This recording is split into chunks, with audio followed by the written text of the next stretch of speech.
हुजूर को तो नहीं देखा है, हमने रसूल पाक को तो नहीं देखा है, आकाए दो जहां जनाबे मोहम्मद रसूलुल्लाह सल्लल्लाहु अलैहि वसल्लम को नहीं देखा है, लेकिन उनकी शरीयत हम देख रहे हैं। माँ जो रसूल ने हमें दे दिया, हम उस हुसूल की जिंदगी को तो हमने नहीं देखा, लेकिन जिंदगी के सारे हालात हमने देखे भी हैं, पढ़े भी हैं, तसव्वुर भी किया है। तो ए अजीजों, जब हमारी मौत होगी, मोमिन जब कब्र में जाएगा, तो जब उससे पूछा जाएगा कि मा कुंता तक़ूलु फी शान हाज़र रजुल, कि तुम इस मर्द के बारे में क्या कहते थे, तो जो लोग रसूलुल्लाह को अपना बड़ा भाई कहते थे वो तो खामोश हो जाएंगे और यही कहेंगे हयात ला अदरी, अफसोस अफसोस कि हमने नहीं पहचाना। लेकिन अगर तुमने तसव्वुर किया है कि नबी की आंखें कैसी थी, नबी के होंठ कैसे थे, नबी की पेशानी कैसी थी, नबी के चूल मुबारक कैसे थे, नबी की लहिए पाक कैसी थी, तो जो एक तसव्वुर का खाका तुम्हारे जहन में बसा हुआ है, जब वो मुस्तफा का जलवा तुम्हें दिखाया जाएगा तो फौरन तुम कहोगे हाज़ा मुहम्मदुर रसूलुल्लाह। अच्छा, एक बात और भी बता दूं कि दुनिया में अल्लाह ने सबको खलीफा बनाया, कोई काफिर हो गया, कोई मुशरिक हो गया, कोई मुनाफिक हो गया और कोई मोमिन हो गया। तो मोमिन ही कामयाब है। हुजूर रहमत वाले हैं कि नहीं भाई, बताओ, बोलो भाई। हुजूर आलमीन के लिए रहमत है, अल्लाह फरमाता है। तो रसूल कायनात सल्लल्लाहु अलैहि वसल्लम जहां कदम रख देते हैं वो जगह मुहतरम हो जाती है। बोलो, हुजूर सल्लल्लाहु अलैहि वसल्लम का जहां कदम पड़ जाए वो जगह मुहतरम हो जाती है। अरे हुजूर का मुकाम तो दर्जों बुलंद है। अगर नबी इब्राहिम खलीलुल्लाह का कदम पत्थर पे पड़ जाए तो इबादत के लिए हमारे लिए निशान बन जाए। खुदा फरमाए वत्तखिज़ू मिन मुकाम इब्राहिम मुसल्ला, पत्थर की कोई हैसियत नहीं है, लेकिन मुकाम इब्राहिम नमाजियों के लिए मुसल्ला बना दिया गया है। तो जरा सोचो कि जब इब्राहिम खलीलुल्लाह के कदम का ये असर है तो रहमतुल लिल आलमीन हबीबुल्लाह के कदम का असर का आलम क्या होगा। अब लोग कहते हैं कि कब्र में हुजूर तशरीफ लाते हैं, तो अगर कब्र में हुजूर तशरीफ लाते हैं तो फिर किसी के ऊपर तो अजाब होना ही नहीं चाहिए, है ना भाई। हुजूर तो कब्र में आते हैं, तो जहां हुजूर जाते हैं वहां रहमत है ना। तो कब्र में अगर हुजूर जाते हैं तब तो फिर अजाब होना ही नहीं चाहिए। मगर उलमा ने आपको बताया कि तुम्हारी जिंदगी के खराब आमाल की बुनियाद पर फरिश्ते तुम्हें क़यामत तक अल्लाह के हुक्म से सजा देते रहेंगे। गुर्ज से मारेंगे, 70 गज नीचे चले जाओगे, फिर उठाए जाओगे, फिर मारेंगे, फिर 70 गज नीचे। ठीक, सांप बिच्छू की सजा, तरह तरह की सजा कब्र में। तो हैरत है कि तो नबी आए, और नबी आए तो भी ये सजा क्यों? ये सजा तो नहीं होनी चाहिए थी क्योंकि नबी का कदम आ गया। तो मैं एक बात बताता चलूं कि नबी उसी की कब्र में आते हैं जो आशिक़े नबी होता है। नबी उसी की कब्र में आते हैं जो आशिक़े नबी होता है। वरना हुजूर की ये रहमत है कि जलवा सबको मुस्तफ़ा दिखाते हैं, लेकिन किसी को करीब से दिखाते हैं, किसी को दूर से दिखाते हैं। अगर वो मुनाफिक है, हुजूर को अपनी तरह समझने वाला है, तो उसकी कब्र से लेकर, हदीस शरीफ ये है कि उसकी कब्र से लेकर और मदीने तक एक गहरी खाई हो जाएगी और हुजूर उस किनारे पर होंगे, बहुत दूर होंगे, बहुत दूर होंगे। ठीक है, वहां से जलवा दिखाया जाएगा और फरिश्ता ये कहेगा माँ कुंता तक़ूलु फी शान हाज़ा रजुल, इस मर्द के बारे में क्या कहते हो। तो सुनो, मुस्तफ़ा के नाम की तासीर ये है कि जो अंगूठे को चूम कर आंखों से लगा लेता है उसकी बीनाई बढ़ जाती है। अब जो नहीं चूमता है तो मरने के बाद उसकी बीनाई का आलम क्या होगा। इसीलिए तो ये कहेगा हाय हाथ अफसोस अफसोस लादरी, हमने चीना नहीं, हमने पहचाना नहीं। तो दिखाया सबको जाएगा, लेकिन कुछ देखकर पहचान लेंगे और कुछ नहीं पहचान पाएंगे, क्योंकि उन्होंने हुजूर को अपनी तरह समझा। लेकिन जिन्होंने रसूल पाक को शमशुद्दुहा समझा, बदरुद्दुजा समझा, नूरुल हुदा समझा, कहफुल वरा समझा, तो जब इस तसव्वुर के साथ कि मुस्तफा नूर वाले हैं तो उनके चेहरे से नूरी किरण फूटती है, ये तसव्वुर है, उनके बदन से नूरी किरण फूटती है, तसव्वुर है। तो जब जलवा दिखाया जाएगा तो मुस्तफा नूरुन अला नूर होंगे। तो नबी के नूरी चेहरे को जब मोमिन देखेगा तो यही कहेगा हाज़ा मुहम्मदुर रसूलुल्लाह सल्लल्लाहु अलैहि वसल्लम। नारे तकबीर, नारे मुनक़िद किया। अल्लाह तबारक व तआला इनकी इस काविश को कबूल फरमाए और आज की महफिल का कुल सवाब कब्रस्तान हाज़ा में जितने भी मोमिनीन मोमिनात मुस्लिमीन मुस्लिमात मदफून है मौला करीम उन तक पहुँचा दे और कब्र के अज़ाब को उठाकर जन्नत की खिड़कियाँ उनकी कब्रों में खोल दे और उन्हें जन्नतुल फिरदौस में आला मुकाम अता फरमाए। बात तो मुकम्मल हो चुकी है, आप लोग कुछ सुनना चाहते हैं, अब समय तो रह नहीं गया है, तो बस मैं एक हदीस के मफहूम को आपके सामने पेश करके अपनी बात को ख़त्म कर दूंगा।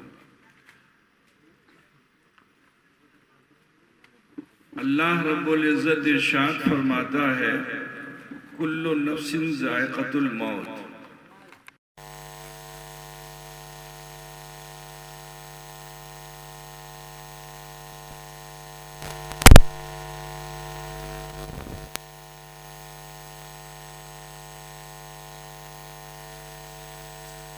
हमें मौत अता फरमाई, पहले मौत फिर हयात और फिर मौत,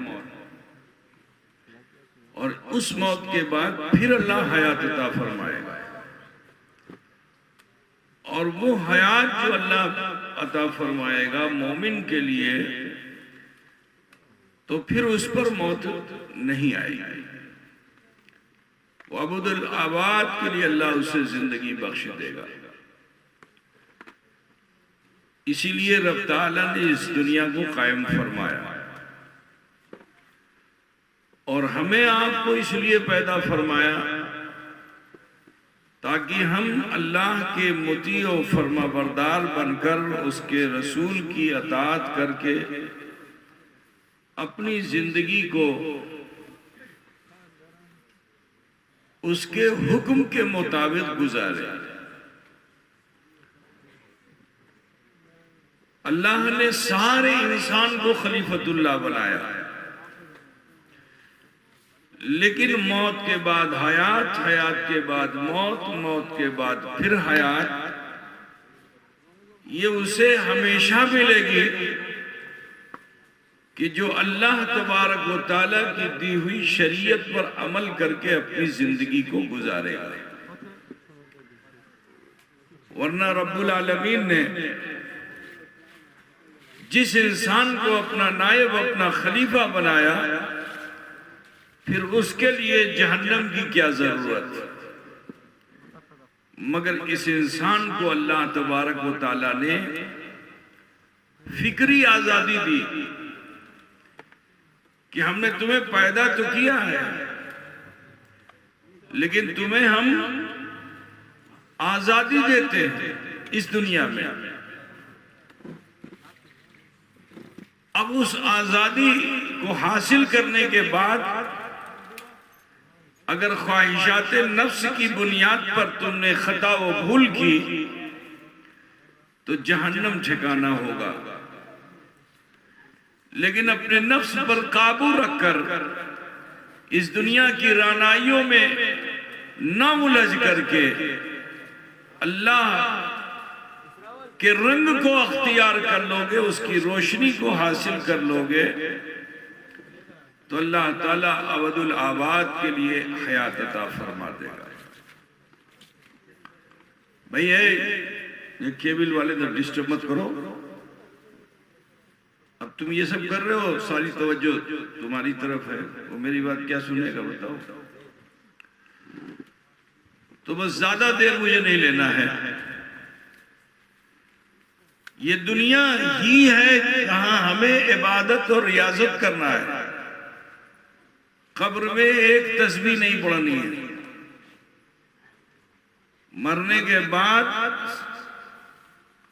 अब आप न जिक्र कर सकते हो न फिक्र कर सकते हो। बस मौत के बाद जब कब्र में पहुंचोगे तो वहां फरिश्ता आके 3 सवाल करेगा। मन रब्बो का, मा दीनों का, मा कुंता तकुलु फी शान हाज़र रजुल। तुम्हारा रब कौन है, तुम्हारा दीन क्या है, तुम इस मर्द के बारे में क्या कहते थे दुनिया में? तो पता क्या चला कि जिंदगी में अगर इंसान पूरी जिंदगी इबादत करता रहे लेकिन तसव्वुर रसूल से गुम हो, नबी की अताअत और इत्तिबा का ख्याल ना हो, पूरी जिंदगी सजदे में हो, तो ये इन 3 सवालों का जवाब नहीं दे सकता है। लेकिन दुनिया में अल्लाह का खौफ और रसूल की मोहब्बत को दिल में बसाकर अगर ये इंसान अपनी जिंदगी को गुजारेगा तो जिसको नहीं देखा उसके देखने का अगर तसव्वुर किया जाए तो तस्दीक हो जाती है। मिसाल के तौर पर जैसे ये लाउड स्पीकर है, इससे आप आवाज को बढ़ा लेते हो, दूर तक आवाज चली जाती है। ये दूर तक आवाज जाने का तसव्वुर इंसान के पास सदियों पहले था। तो उसे क्या मालूम था कि लाउड स्पीकर बनेगा, लेकिन एक तसव्वुर हुआ कि अगर आवाज को बढ़ाना है तो अपने मुंह पर ऐसे हाथ रख करके आवाज बढ़ा सकते हो, मुंह पे चोंगा रख करके बोलोगे आवाज बढ़ सकती है। ठीक है, आज से सैकड़ों साल पहले यही तसव्वुर था, लेकिन उस तसव्वुर की तस्दीक आज हो गई कि आवाज बढ़ाने वाली एक मशीन आ गई जिसके जरिए से आपकी आवाज दूर तक पहुंच रही है। ये तो तार के जरिए से हो गया। अपनी आवाज को पूरी दुनिया में फैलाने के लिए आज आप देख लें, नेट का जरिया हो गया कि लाइव पूरी दुनिया आपकी महफिल को देख रही है। ये उसी तसव्वुर की तस्दीक है। मालूम क्या हुआ कि जब तसव्वुर किया जाएगा तो तस्दीक होगी, और अगर तसव्वुर नहीं किया जाएगा तो तस्दीक नहीं होगी। जैसा तुम सोचोगे फ्यूचर में, भविष्य में उसी तरह की चीजें आएंगी। हम और आप अपने बचपन में कागज का जहाज बना के उड़ाते थे, लेकिन आज उसी पर बैठकर हम सफर कर रहे हैं, है ना भाई? तो ये कि जैसी आपकी सोच होगी उस हिसाब से वो चीज सामने आ जाएगी। हमने हुजूर को तो नहीं देखा है, हमने रसूल पाक को तो नहीं देखा है, आकाए दो जहां जनाबे मोहम्मदुर रसूलुल्लाह सल्लल्लाहु अलैहि वसल्लम को नहीं देखा है, लेकिन उनकी शरीयत हम देख रहे हैं। माँ जो रसूल ने हमें दे दिया, हम उस हुसूल की जिंदगी को तो हमने नहीं देखा, लेकिन जिंदगी के सारे हालात हमने देखे भी हैं, पढ़े भी हैं। तसव्वुर भी किया है। तो ऐ अजीजों, जब हमारी मौत होगी, मोमिन जब कब्र में जाएगा तो जब उससे पूछा जाएगा कि मा कुंता तकुलु फी शान हाज़र रजुल, कि तुम इस मर्द के बारे में क्या कहते थे, तो जो लोग रसूलुल्लाह को अपना बड़ा भाई कहते थे वो तो खामोश हो जाएंगे और यही कहेंगे हाय हाथ ला अदरी, अफसोस अफसोस कि हमने नहीं पहचाना। लेकिन अगर तुमने तसव्वुर किया है कि नबी की आंखें कैसी थी, नबी के होंठ कैसे थे, नबी की पेशानी कैसी थी, नबी के चूल मुबारक कैसे थे, नबी की लहिए पाक कैसी थी, तो जो एक तसव्वुर का खाका तुम्हारे जहन में बसा हुआ है, जब वो मुस्तफा का जलवा तुम्हें दिखाया जाएगा तो फौरन तुम कहोगे हाजा मुहम्मदुर रसूलुल्लाह। अच्छा, एक बात और भी बता दूं कि दुनिया में अल्लाह ने सबको खलीफा बनाया। कोई काफिर हो गया, कोई मुशरिक हो गया, कोई मुनाफिक हो गया और कोई मोमिन हो गया। तो मोमिन ही कामयाब है। हुजूर रहमत वाले हैं कि नहीं भाई, बताओ, बोलो भाई। हुजूर आलमीन के लिए रहमत है, अल्लाह फरमाता है। तो रसूल कायनात सल्लल्लाहु अलैहि वसल्लम जहां कदम रख देते हैं वो जगह मुहतरम हो जाती है। बोलो, हुजूर सल्लल्लाहु अलैहि वसल्लम का जहां कदम पड़ जाए वो जगह मोहतरम हो जाती है। अरे हुजूर का मुकाम तो दर्जों बुलंद है। अगर नबी इब्राहिम खलीलुल्लाह का कदम पत्थर पे पड़ जाए तो इबादत के लिए हमारे लिए निशान बन जाए। खुदा फरमाए वत्तखिज़ू मिन मुकाम इब्राहिम मुसल्ला, पत्थर की कोई हैसियत नहीं है, लेकिन मुकाम इब्राहिम नमाजियों के लिए मुसल्ला बना दिया गया है।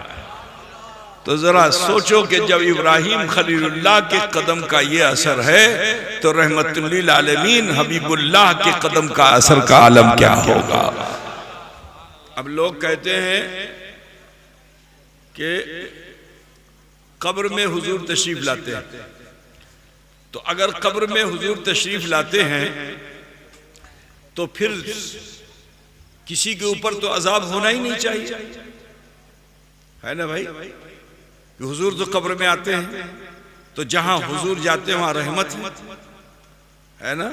तो कब्र में अगर हुजूर जाते हैं तब तो फिर अजाब होना ही नहीं चाहिए।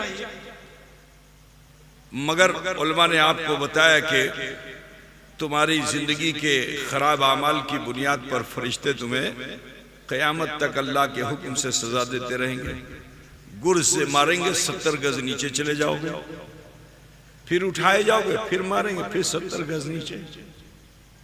ठीक, सांप बिच्छू की सजा, तरह तरह की सजा कब्र में। तो हैरत है कि तो नबी आए और नबी आए तो भी ये सजा क्यों? ये सजा तो नहीं होनी चाहिए थी क्योंकि नबी का कदम आ गया। तो मैं एक बात बताता चलूं कि नबी उसी की कब्र में आते हैं जो आशिक़े नबी होता है। नबी उसी की कब्र में आते हैं जो आशिक़े नबी होता है। वरना हुजूर की ये रहमत है कि जलवा सबको मुस्तफ़ा दिखाते हैं, लेकिन किसी को करीब से दिखाते हैं, किसी को दूर से दिखाते हैं। अगर वो मुनाफिक है, हुजूर को अपनी तरह समझने वाला है, तो उसकी कब्र से लेकर, हदीस शरीफ ये है कि उसकी कब्र से लेकर और मदीने तक एक गहरी खाई हो जाएगी और हुजूर उस किनारे पर होंगे, बहुत दूर होंगे, बहुत दूर होंगे। ठीक है, वहां से जलवा दिखाया जाएगा और फरिश्ता ये कहेगा मा कुंता तकुलु फी शान हाज़र रजुल, इस मर्द के बारे में क्या कहते हो। तो सुनो, मुस्तफ़ा के नाम की तासीर ये है कि जो अंगूठे को चूम कर आंखों से लगा लेता है उसकी बीनाई बढ़ जाती है। अब जो नहीं चूमता है तो मरने के बाद उसकी बीनाई का आलम क्या होगा। इसीलिए तो ये कहेगा हाय हाथ, अफसोस अफसोस लादरी, हमने चीना नहीं, हमने पहचाना नहीं तो दिखाया सबको जाएगा, लेकिन कुछ देखकर पहचान लेंगे और कुछ नहीं पहचान पाएंगे, क्योंकि उन्होंने हुजूर को अपनी तरह समझा। लेकिन जिन्होंने रसूल पाक को शमशुद्दुहा समझा, बदरुद्दुजा समझा, नूरुल हुदा समझा, कहफुल वरा समझा, तो जब इस तसव्वुर के साथ कि मुस्तफा नूर वाले हैं तो उनके चेहरे से नूरी किरण फूटती है, ये तसव्वुर है, उनके बदन से नूरी किरण फूटती है, तसव्वुर है। तो जब जलवा दिखाया जाएगा तो मुस्तफा नूरुन अला नूर होंगे, तो नबी के नूरी चेहरे को जब मोमिन देखेगा तो यही कहेगा हाज़ा मुहम्मदुर रसूलुल्लाह सल्लल्लाहु अलैहि वसल्लम। नारे तकबीर, नारे सालात, औलादे रसूल, मखदूम अशरफ मिशन। लेकिन एक बात बता दूं कि हुजूर कैसे शफीक और मेहरबान हैं कि मैंने जो आयत अभी पढ़ी कि कुल्लु नफ्सिन जायक़तुल मौत, हर नफ्स को मौत का मजा चखना है, तो हुजूर भी बशर हैं, लेकिन हमारी तरह बशर नहीं, खैरे बशर हैं, तो मौत तो उन पे भी आनी है। हमारी मौत के वक्त जिस समय हमें मौत आएगी तो हमसे फरिश्ता तो नहीं पूछेगा कि अमी आयश्ते चाहिए, बोलेगा हमें तुम्हार काशे तुम्हें अनुमति दिबे, बोलो, तो फरिश्ता पूछेगा ऐसा? आएगा सीधा रूह को कब्ज करके लेके चला जाएगा। लेकिन मुकाम नबी देखो, मर्तबे रसूल देखो कि जिस वक्त रसूल पाक सल्लल्लाहु अलैहि वसल्लम मर्जुल मौत में आए और आप बुखार की शिद्दत में थे, बहुत तेज जोर था, और इतना तेज जोर था कि आपकी जुबान कड़वी हो गई, तो हजरत उम्मुल मोमिनीन सैयदा आयशा सिद्दीक़ा रज़ियल्लाहु ताला अन्हा से आपने फरमाया कि ए आयशा, मिसवाक समझते हो कि नहीं आप लोग? दातुन दातुन है ना, जरा उसको चबा करके, दांत से तुम चबा करके मुझे दो। हमारे वहाँ तो रिवाज ये है हिंदुस्तान में कि बीवी का जूठा स्वामी खा नहीं सकता है। तुम्हारे वहाँ खाता है कि नहीं खाता है? अभी खाता है? बीवी का जूठा खा लेता है? पहले नहीं खाता था, तो खाना चाहिए। मोमिन और मोमिना के जूठे में अल्लाह ने शिफा रखी है और उसमें भालोबासा बढ़ती है, ठीक है ना? स्वामी स्त्री हो, क्या बाप बेटा हो, भाई बंधु हो, जूठा खाने से घिरना नहीं करना चाहिए, ठीक है ना? जूठे में अल्लाह ताला ने शिफा रखी है, शिफा। तुम अगर कैंसर के भी रोगी हो गए, जूठा खाने लगो, इंशाअल्लाह ताला अल्लाह रब्बुल इज्जत तुम्हारा ये मूजी मर्ज भी दूर फरमा देगा, ठीक है? तो सुनो, हजरत उम्मुल मोमिनीन सैयदा आयशा ने चबाया, अल्लाह के रसूल ने मिसवाक किया, और बुखार की शिद्दत ऐसी थी कि एक प्याले में पानी रखा हुआ था, अल्लाह के रसूल उस पानी पर अपना हाथ रखते थे और सीने पे मलते थे, चेहरे पे मलते थे ये, और फिर हजरत आयशा से आपने फरमाया कि आय आयशा, अनकरीब मेरी रगे जाम मुनक़ता होने वाली है, अमर मरर समय, क्या बोलते हैं बंगला में, निकट, हमारी मौत का वक्त करीब आ गया है। अय आयशा, मेरी रगे जाम मुनक़ता होने वाली है। और फिर हुजूर ने उस वक्त जानते हो क्या फरमाया? क्योंकि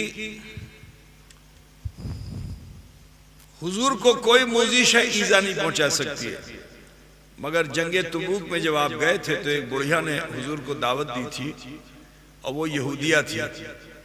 उसने क्या किया था, खाने में जहर मिला करके गोश्त में वो दस्तरखान पे रख दिया था, तो चंद सहाबा ने चख लिया था तो उनका इंतकाल हो गया था। हुजूर ने भी चखा था, अभी खाया ही था कि गोश्त बोलने लगा, या रसूलुल्लाह আমাকে খাবেন না, আমার মধ্যে বিষ আছে। तो नबी ने थोड़ा सा चख लिया था, इतना तेज जहर था कि सहाबी इंतकाल कर गए, और हुजूर सल्लल्लाहु अलैहि वसल्लम के जिस्म अतहर में वो जहर ताहयात रहा। तो मेरे रसूल ने हजरत आयशा से फरमाया कि लगता है वो जहर जो तबूक में मुझे दिया गया था वो मुझ पर औद कर आया है, वो मुझ पर लौट आया है, अनकरीब मेरी लगे जां मुनक़ता होने वाली है। हजरत आयशा के जिस्म अतहर पर अपनी पुश्त को लगा के रसूल पाक बैठे हुए हैं। इसी आलम में दरवाजे पे दस्तक हुई, दरवाजे पे शब्द हुआ। अब जो दरवाजे पे शब्द हुआ तो रसूल पाक ने फरमाया कौन? अर्ज किया या रसूल अल्लाह जिब्रील। अब तक मैं आपसे इजाजत लेकर नहीं आया, अल्लाह के हुक्म से आपकी बारगाह में हाजिर होता रहा, लेकिन आज आपकी बारगाह में इजाजत मतलूब है। हुजूर ने फरमाया तशरीफ लाइए। हजरत जिब्रील अमीन अलैहिस्सलाम ने अर्ज किया रसूलल्लाह हमेशा मैं वही लेकर तन्हा आता था, लेकिन आज मेरे साथ एक और फरिश्ता है जो किसी के वहां भी इजाजत लेकर नहीं जाता, लेकिन आपकी बारगाह में वो उस वक्त तक हाजिर नहीं होगा जब तक कि आप उसे इजाजत नहीं दे देंगे। तो रसूल पाक ने इरशाद फरमाया वो कौन सा फरिश्ता है? तो अर्ज किया या रसूल अल्लाह वो मौत का फरिश्ता है, मौत का फरिश्ता है। हुजूर ने फरमाया उसे भी बुला लो। अब फरिश्ते मौत भी हाजिर हो गया। अर्ज किया या रसूल अल्लाह मैं किसी के वहां भी बगैर इजाजत के जाता हूं अल्लाह के हुक्म से और उसकी रूह को कब्ज कर लेता हूं, लेकिन आपकी बारगाह में अल्लाह ने मुझे भेजा कि जब तक रसूलुल्लाह तुम्हें बुलाए नहीं जाना नहीं, और तुम रूह कब्ज करने के लिए जा रहे हो, अगर मेरे रसूल चाहें तो उनकी रूह को कब्ज करना। कोदा बुझ रहे हो कि नहीं बुझ रहे हो? तो इजाजत लेकर रूह को कब्ज करना। तो उसने अर्ज किया अल्लाह का ये हुक्म है। तो रसूल पाक ने जब उस फरिश्ते का चेहरा देखा तो अति सुंदर, तो हुजूर ने फरमाया कि तुम्हारा मुखड़ा इतना सुंदर है कि जीने को दिल न चाहे, मरने को दिल चाहे। तुम्हारा मुखड़ा देख के मौत आसान हो जाए। तो फरिश्ते ने अर्ज किया या रसूल अल्लाह, हुजूर ने फरमाया क्या इसी सूरत में रूह को कब्ज करते हो? कहा नहीं या रसूल अल्लाह, जब मैं किसी बदकार की रूह को कब्ज करता हूं तो मेरी सूरत गैर होती है, और जब मैं नेकोकार की रूह को कब्ज करता हूं तो ये सूरत होती है। तो हुजूर ने फरमाया कि वो सूरत भी दिखाओ, वो चेहरा भी दिखाओ जिस चेहरे में तुम किसी बुरे इंसान की रूह को कब्ज करते हो। तो फरिश्ते ने अर्ज किया या रसूल अल्लाह आप अपनी चौक को बंद कर लीजिए, आंखें बंद कर लीजिए। अल्लाह के रसूल ने आंखें बंद कर ली। थोड़ी देर में उसने अपना चेहरा बदल लिया। अर्ज किया आंखें खोलिए। अल्लाह के रसूल ने जो आंखें खोली तो इतनी भयानक छवि थी, इतनी भयानक छवि थी कि रसूल पाक ने फिर आंख बंद कर ली। इतना भयानक सूरत थी। तो हुजूर ने फिर फरमाया कि अच्छा बताओ, जिस समय मौत आती है तो कोई तकलीफ होती है क्या? या रसूल अल्लाह, जब मैं किसी नेक की रूह को निकालता हूं तो इस तरह निकालता हूं जैसे गूंधे हुए आटे से बाल निकाल लिया जाए। तुम लोग आटा जानते हो कि नहीं जानते हो? भात खाने वाले लोग अब तो आटा जानने लगे हो ना तुम लोग, है ना? तो आटे को सान कर जब बिल्कुल लोई बना ली जाती है, अब अगर उसमें कोई बाल हो और उस बाल को खींचोगे तो छिद्र होवे, छिद्र होवे, थोड़ी बोल रहा होवे, मस्तान बोल रहा है होवे, ठीक है, छिद्र होवे ना। जब वो बाल निकलेगा तो निशान थोड़ा सा रहेगा, वो भी थोड़ी देर में वो शेष हो जाएगा, बराबर हो जाएगा, है ना भाई? इतनी आसानी से रूह का बदकार की रूह जब निकालते हो तब। तो अर्ज किया या रसूल अल्लाह, जैसे कोई रेशमी कपड़ा। अभी मालदा के लोग तो रेशम को अच्छे से जानते हैं ना। रेशमी कपड़ा जो होता है वो जब बुन दिया जाता है तो बहुत हल्का होता है, वेट कम होता है, लेकिन अगर उसको पानी में भिगो दिया जाए तो उसका वजन बढ़ जाता है, वेट बढ़ जाता है। तो अर्ज किया या रसूल अल्लाह, जैसे किसी रेशमी कपड़े को भिगो करके और कांटेदार झाड़ी पर डालकर बेदरेक खींच लिया जाए। तो कांटेदार झाड़ी हो और तो बहुत ही नाजुक होता है ना, तो कांटा जो है अंदर घुसेगा कि नहीं घुसेगा। अब अगर खींचोगे तो कपड़ा रहेगा कि धागा रहेगा? कपड़ा तो शेष हो जाएगा ना, ताना बाना खत्म, फट के बराबर हो जाएगा। तो क्या मिसाल दी कि जैसे किसी रेशमी कपड़े को भिगो करके खारदार झाड़ी पे डालकर बेदर्दी से खींच लिया जाए, इस तरह मैं बदकार की रूह को कब्ज करता हूं। तो जानते हो वो मुस्तफा कैसे करीम है। आपने अल्लाह से दुआ की कि अल्लाह मेरी उम्मत पर मौत की जितनी सख्तियां हैं, गौर से सुनना, अपने नबी पे कुर्बान जाओ, बात को लंबा नहीं करना है मुझे। कहा मौत की जितनी सख्तियां हैं अल्लाह उन सबको मुझ पर डालकर मेरी उम्मत पर मौत को आसान फरमा दे। जरा ख्याल करो कैसे मेहरबान मुस्तफा हैं। हमें मौत आ जाए तो कब्र में आ जाए मुस्तफा। और जानते हो मरने के बाद जब हमें उठाया जाएगा तो हम अपने आमाल के हिसाब से पुलसिरात से गुजरेंगे। और जब पुलसिरात से गुजरेंगे तो हुजूर फरमाते हैं कि मेरी उम्मत के कुछ लोग ऐसे होंगे जो उस पुल से इस तरह गुजर जाएंगे जैसे आसमान में बिजली कौनती है, यहां चमकी वहां तड़की। फिर फरमाया ऐसे लोग होंगे, ऐसे उम्मती होंगे जो आंधी और तूफान की तरह गुजर जाएंगे। कहा कुछ ऐसे उम्मती मेरे होंगे कि जो 70,000 मील फी घंटे की रफ्तार से गुजर जाएंगे। लेकिन फिर इरशाद फरमाया कि मेरे उम्मती कुछ ऐसे होंगे जो उस पुल से गुजरने में इस तरह गुजरेंगे कि सुरीन के बल घिसटते हुए पार होंगे।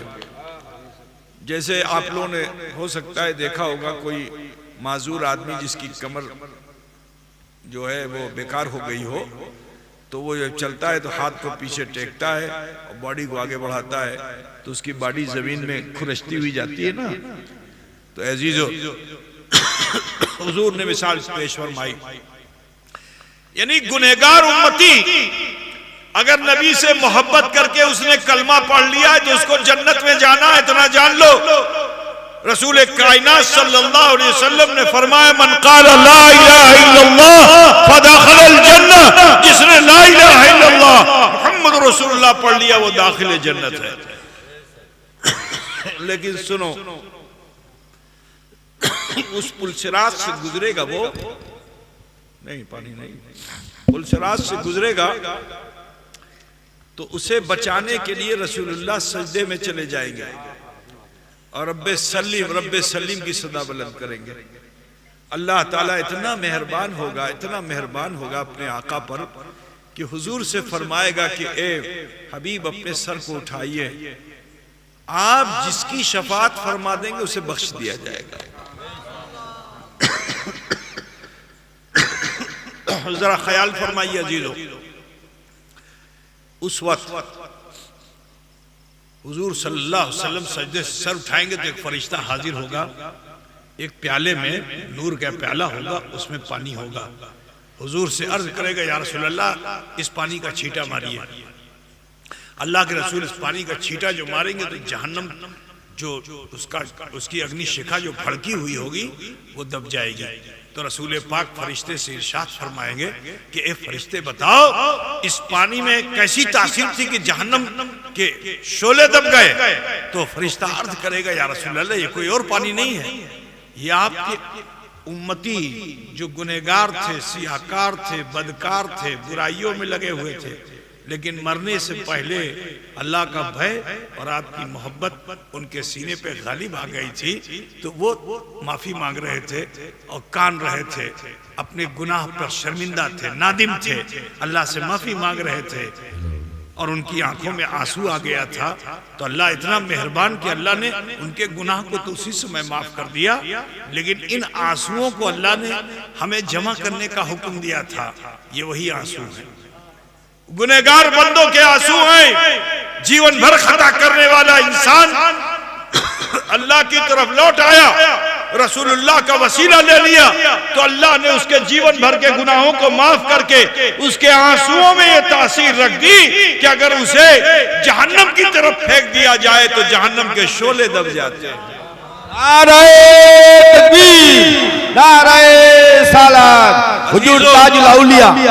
अपने मुस्तफा पे कुर्बान जाओ।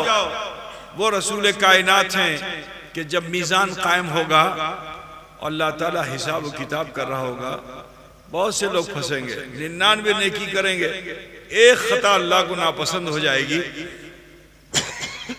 तो अल्लाह ताला उसे सजा देना चाहेगा।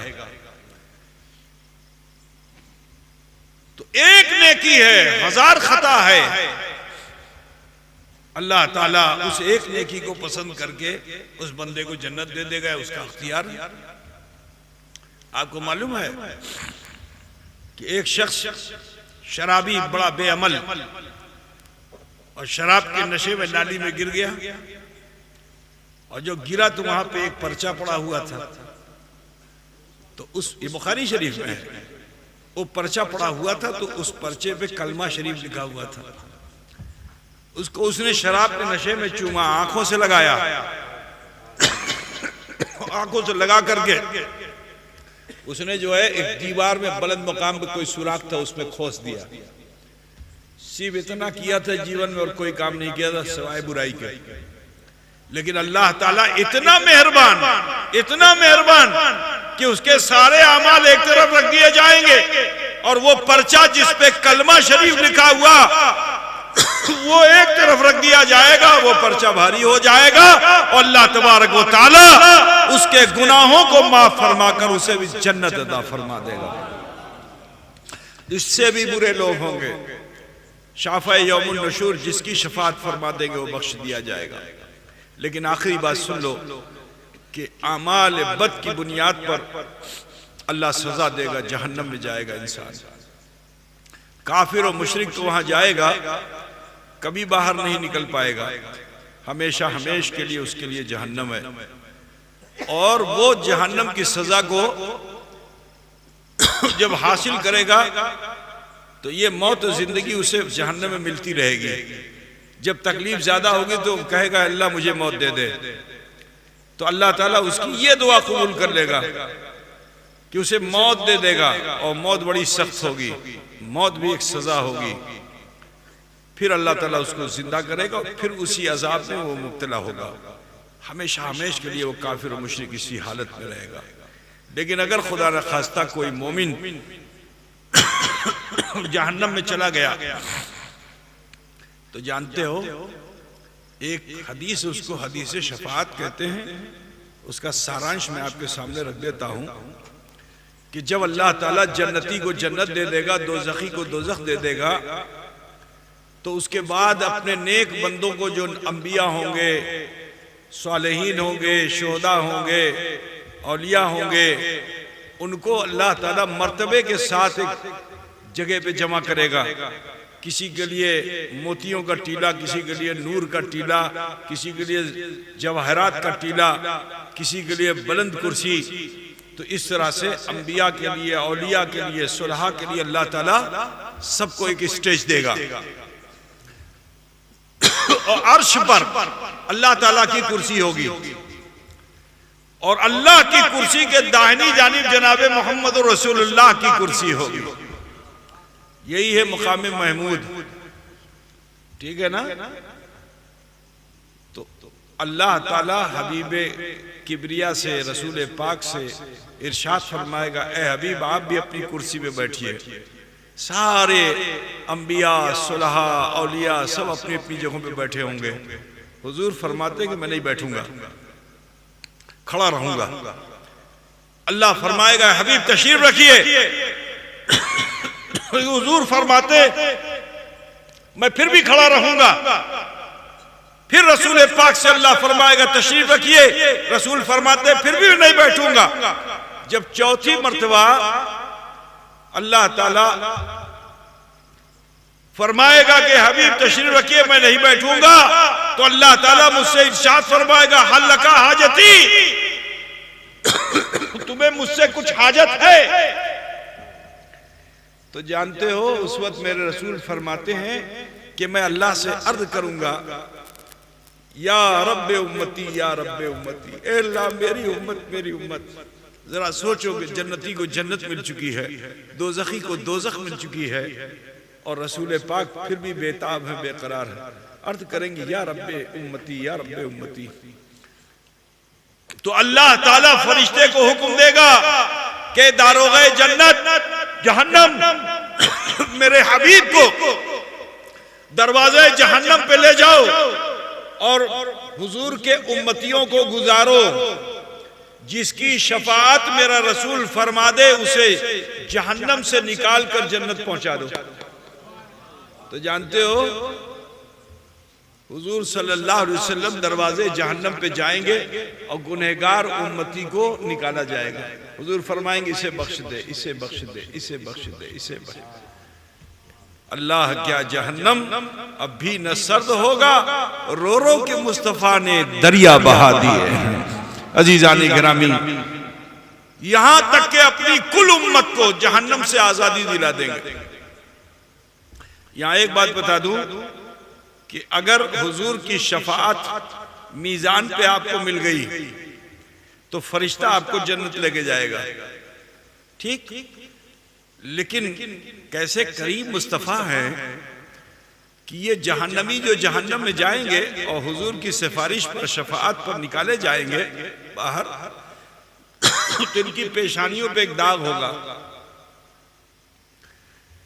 तो ये जन्नत में जब जाएंगे तो वो जन्नती उस और ये जो जहन्नम से निकलने वाले उम्मती हैं, दोनों में फर्क ये होगा कि उन जन्नतियों का चेहरा तो बिल्कुल चमकता हुआ होगा, लेकिन इन जहन्नमियों के पेशानी पर एक निशान होगा जिससे वो जन्नती उन्हें पहचानेंगे।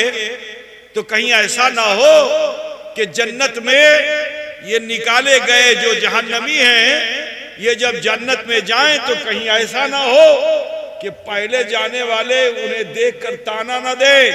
तो मेरे रसूल उन्हें फरिश्तों के जरिए नहीं भेजेंगे, बल्कि उन तमाम जो जहन्नमी थे उन्हें आजादी दिलाकर मेरे रसूल अपने पीछे पीछे लेकर जाएंगे। खुदा आगे आगे मुस्तफा होंगे, पीछे पीछे गुनहगार उम्मती होंगे, ताकि जन्नत में जाने वाले फिर उन जहन्नम से निकलने वालों को न देखें दे, बल्कि मुस्तफा जाने रहमत की करीमी को देखें, उनकी रहीमी को देखें, उनकी रऊफी को देखें। नारे तकबीर, नारे सालात, हुजूर सैयद मुज्तबा अशरफ, अशरफुल औलिया, मखदूम अशरफ निशान। तो लिहाजा सबसे बड़ा ईसाले सवाब ये है कि हम अपने आप को सुधार लें।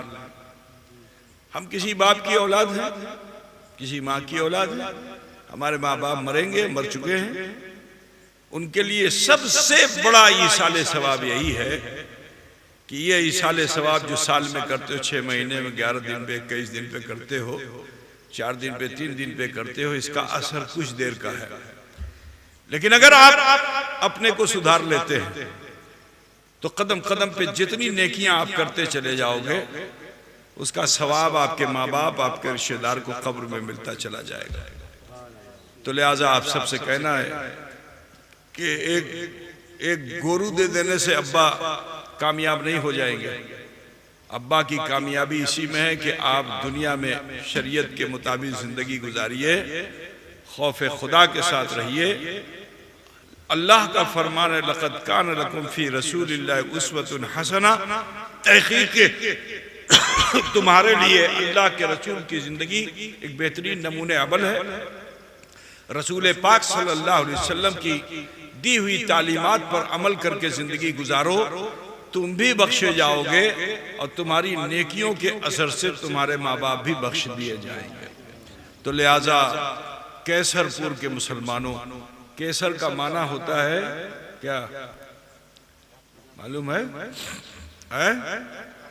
ज़ाफ़रान है ना, अंग्रेजी में सैफ़रान बोलते हैं।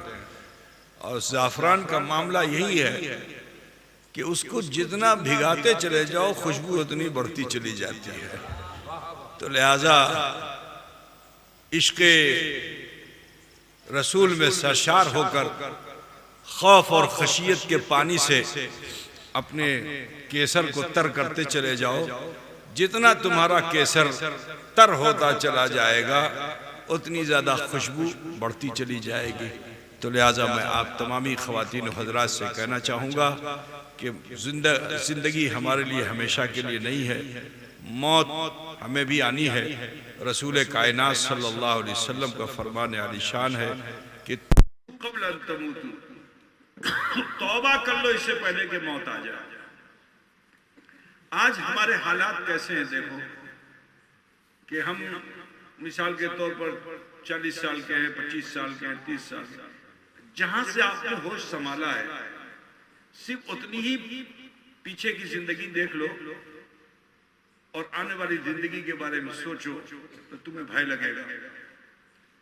क्योंकि जब तुम्हारा बचपन से थोड़ा होश में आए तो तुमने देखा कि तुम्हारे बाप को इज्जत, तुम्हारे दादा को इज्जत, तुम्हारे रिश्तेदार को इज्जत। लेकिन अभी 25-30 साल के तुम हुए हो, हालत क्या हो गई है कि इज्जत दांव पे लगी हुई है।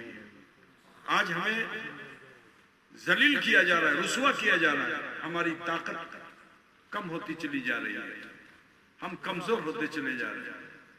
हम ना अपने आप को बचा पा रहे, ना अपनी प्रॉपर्टी को बचा पा रहे। हमने जिस प्रॉपर्टी को अल्लाह के नाम पे दान कर दिया हम उसे भी नहीं बचा पा रहे। इससे बड़ी जिल्लत का सामना कब देखेगा इंसान? ये सब हमारे आमाल का नतीजा है। तो लिहाजा आप सबसे कहना है कि अपने आमाल की इस्लाह कीजिए, अपने को सही कीजिए, दुरुस्त कीजिए, इज्जत फिर से लौट आएगी, फिर से वक़ार मिल जाएगा। लेकिन अगर हम और आप सुधर जाएं, शरीयत मोहम्मदी के पासदार हो जाए। तो लिहाजा आप सबसे कहना है कि इस्लामी जिंदगी इख्तियार कीजिए। माँ बहनों से कहना है कि अपने घरों में इस्लामी तौर तरीके को राइज कीजिए, नमाज का एहतमाम कीजिए, कुरान की तिलावत, जिक्र व अस्कार, ये सब हमारे घरों में होना चाहिए। हमारे समाज में बुराइयां दूर होनी चाहिए, अच्छाई और सच्चाई आम होनी चाहिए। जब इस तरह से हम अपनी जिंदगी को गुजारने लगेंगे तो अल्लाह ताला हमारे इकबाल को फिर से बुलंद फरमा देगा, अल्लाह हमें फिर से इज्जत अता फरमा देगा। तो लिहाजा अगर आप लोगों के दिल में कुछ ख्याल पैदा हुआ है कि हम अपनी खोई हुई इज्जत को फिर से हासिल कर लें और इसका फ़ायदा हमारे माँ बाप, अजीज़ और क़रीब जो गुजर चुके हैं वो भी फ़ायदा हासिल करें, तो आज ही की महफिल में आओ, हम सब मिलकर सच्चे मन से अल्लाह की बारगाह में तौबा कर लें, ओहद करें अल्लाह जो ज़िंदगी हमें अल्लाह ने दी है इस ज़िंदगी को हम अच्छे से गुजारेंगे, शरीयत के मुताबिक गुजारेंगे। इंशाअल्लाह ताला आपकी इस नीयत पर भी अल्लाह ताला जज़ा देगा। हदीस पाक है कि नीयतुल मोमिन खैरुम मिन अमलिही, मोमिन की नीयत भी जो होती है वो अमल से अच्छी होती है। तो लिहाजा अपने हाथों को बांध लीजिए नाभि पे, माँ बहन बेटियां सीने पे बांध लें और फिर सभी लोग अपनी आंखें बंद करके तसव्वुर कीजिए अल्लाह हमें देख रहा है। और फिर ध्यान लगाइए, सोचिए कि हमने जीवन में क्या कर डाला, हमसे कोई खता और भूल तो नहीं हुई। जब आप गौर करेंगे तो बचपन, जवानी, बुढ़ापे की बहुत सी गलतियां आपको याद आ जाएंगी। किसी को बताने की जरूरत नहीं, उस रहमान रहीम की बारगाह में पेश कर दीजिए, वो गफ्फार व गफूर है, हमारे आप सबके छोटे बड़े गुनाहों को जरूर भी जरूर माफ फरमाएगा।